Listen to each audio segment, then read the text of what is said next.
kalau dia mualaf, ujian pertamanya adalah Allah miskinkan dia. Ya. Tapi sebaliknya kalau dia murtad, Allah kasih dia dunia.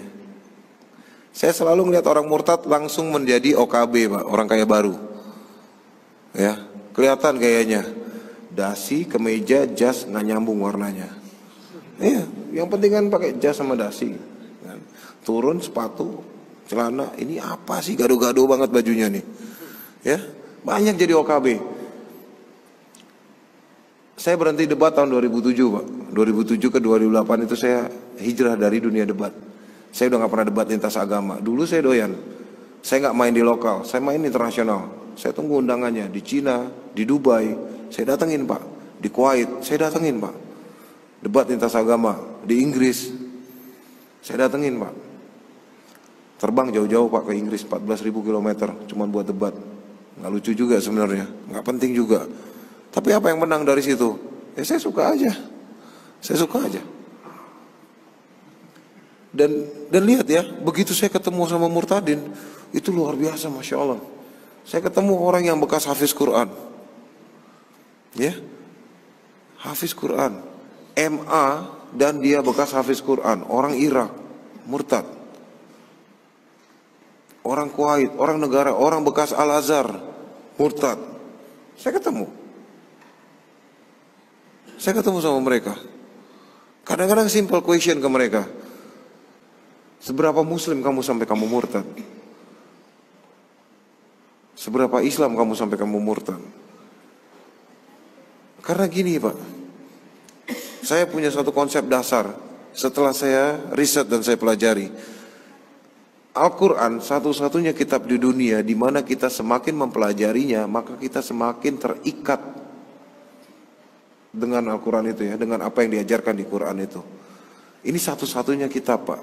Kitab lain semakin kita belajar, semakin kita mengikatkan diri, semakin mendalam kita belajar, semakin mental jauhnya, Pak. Mental banget, jauh banget, semakin jauh dari kehidupan yang konteksnya real. Semakin belajar berimajinasi. Saya coba untuk buka dulu ya, saya coba Batara Veda, Brahman Veda, Arju Veda, kitabnya orang-orang Hindu. Saya berada kayak di dunia imajinasi ini, makanya ini mungkin saya ya, baca, berimajinasi, framing di otak, nyusun, kok makin jauh ya imajinasi saya, kayak saya hidup di kayangan, melayang-layang gak jelas.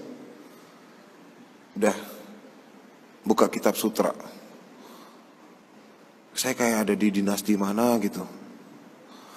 Ini kok kayak bukan di dunia nih, planet Mars atau mana gitu kan, dimensinya udah jauh gitu. Nah ini yang terjadi. Makanya saya selalu bilang, orang kalau murtad pasti dikayain, Pak. Kalau dia mualaf, saya udah bilang ke mualaf, yang saya tuntun syahadat, yang datang ke saya terus diskusi, terus dia tuntun syahadat untuk dia bersyahadat. Saya bilang, kamu setelah masuk Islam, satu, keluarga kamu akan memusuhin kamu. Kalau Allah lembutkan hati mereka untuk tidak memusuhin kamu, kedua, kamu akan dimusuhin sama teman-teman kamu. Lalu Allah akan kasih ujian ke kamu yang paling dasar, yaitu ekonomi. Ekonomi itu ujian paling dasar, Pak. Paling basic. Ujian ekonomi paling basic. Belum bisa lolos dari ujian ekonomi, tidak akan dapat ujian yang lainnya. Biasanya jangan diuji secara ekonomi dulu. Dan kalau nggak kuat kayak gitu tadi, sebulan balik lagi dia. Apalagi nggak ada pendampingan. Makanya di Mualaf Center ada yang namanya pembina mualaf, ada yang namanya pendamping mualaf. Pembina mualaf ya dia ngajarin, ini Quran, ini sholat, ini bacaan sholat, ini hafalannya nih, ini cara wudhu yang baik, taharah selesai, sholat selesai, semua tata cara sholat nih. Habis itu ada yang namanya pendamping. Pendamping itu yang nemenin, companions. Dia companions si mualaf. Mualaf itu bukan cuma selamanya belajar. Dia pas belajar ya ketemu sama orang yang ngajarin, udah selesai, udah. Dia punya cerita lain, Pak, di belakang cerita masuk Islamnya dia, yang dia butuh orang untuk cerita, karena dia malu mau cerita ke orang. Makanya pendamping kadang-kadang cuman, bro, hari ini udah latihan apa? Hari ini bacaan. Oh, udah nih, udah. Ustadznya mana? Udah pulang. Keluar yuk, yuk. Keluar. Ajakin ngopi. Mana bro sama orang tua lu? Aduh, nyokap gua kayak gini-gini banget ya. Ah, kenapa? Cerita. Ini fungsinya pendamping. kita mendengarkan, ya, kita pakai slogannya salah satu perusahaan asuransi, always listening, always understanding. Ya, saya nggak merek-merek ya. Tapi memang kita listening dan kita coba untuk mengerti. Kita cariin solusi, kita mediasi dia. Tugas di mualaf center bukan cuma itu doang, Pak. Sampai mualafnya meninggal, ya, kita rebut lagi jenazahnya. Jangan sampai dibakar sama keluarganya, jangan sampai disuntik formalin, jangan sampai jadi ada tarian-tarian di depan jenazah. Kita angkat jenazahnya. Fardu kifayahnya harus berdiri. Ya, ini ada nih salah satu admin. Dia juga udah berapa kali ngambil jenazah. Kita ambil jenazah, kita pick up jenazahnya, kita urus secara Islam. Kalau saya dulu timnya belum jadi, saya bawa pakai motor, Pak. Mayat itu kan udah kaku, udah enak kan. Enaknya bawa mayat itu apa? Dia nggak bakal komplain, ya kan? Dia komplain mau ngomong apa?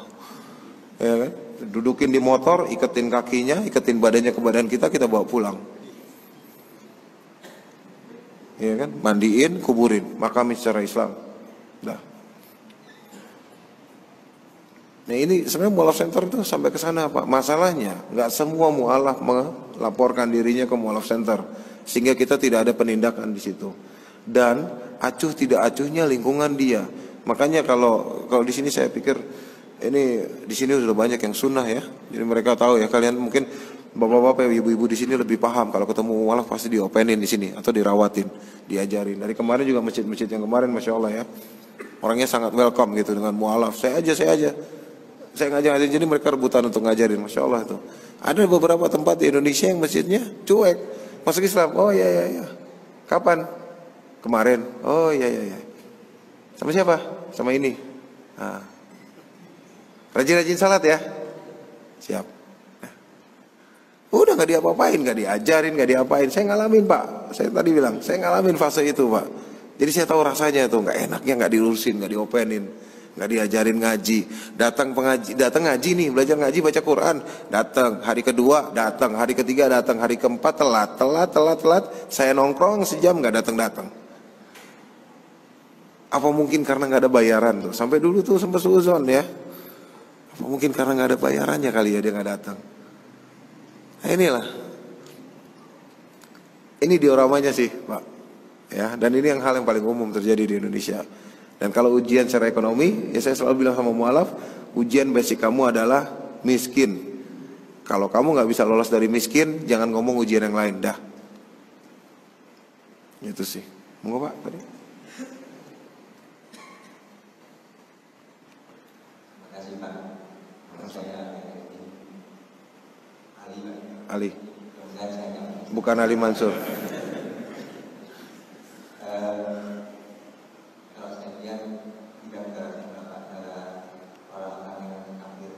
Ya. Tapi saya pikir nggak perlu dan sangat perlu sekali kalau kita lihat anak-anak kita ya, yang lahir dalam agama Islam. Ya. Tapi tataran Islam.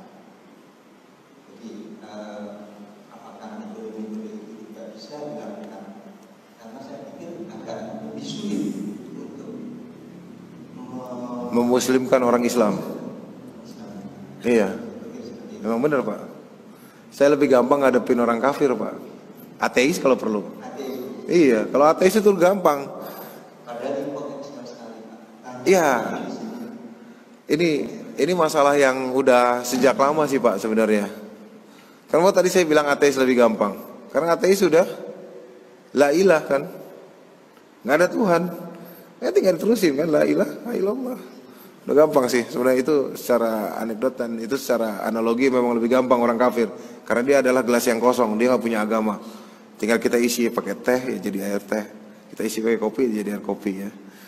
Cuman kalau untuk berdakwah, makanya kita ada hijrah center Pak. Hijrah center dan lagi Pak, lebih mudah ngehijrahin orang-orang yang tersesat. Orang-orang pemabok, orang-orang maling, orang-orang tukang todong, tukang bunuh, tukang bacok. Lebih gampang ngajakin mereka ke masjid daripada orang-orang yang munafik. Yang dia udah paham kalau ini gue bener. Dan dia sudah klaim ini sebagai pembenaran, yang lain salah. Itu susah Pak digiringnya Pak. Jangan saya.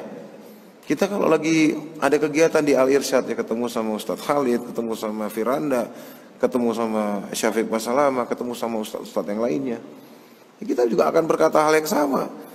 Kemarin sama Ustadz Hadi Hidayat di Bandung, saya juga cerita hal begini.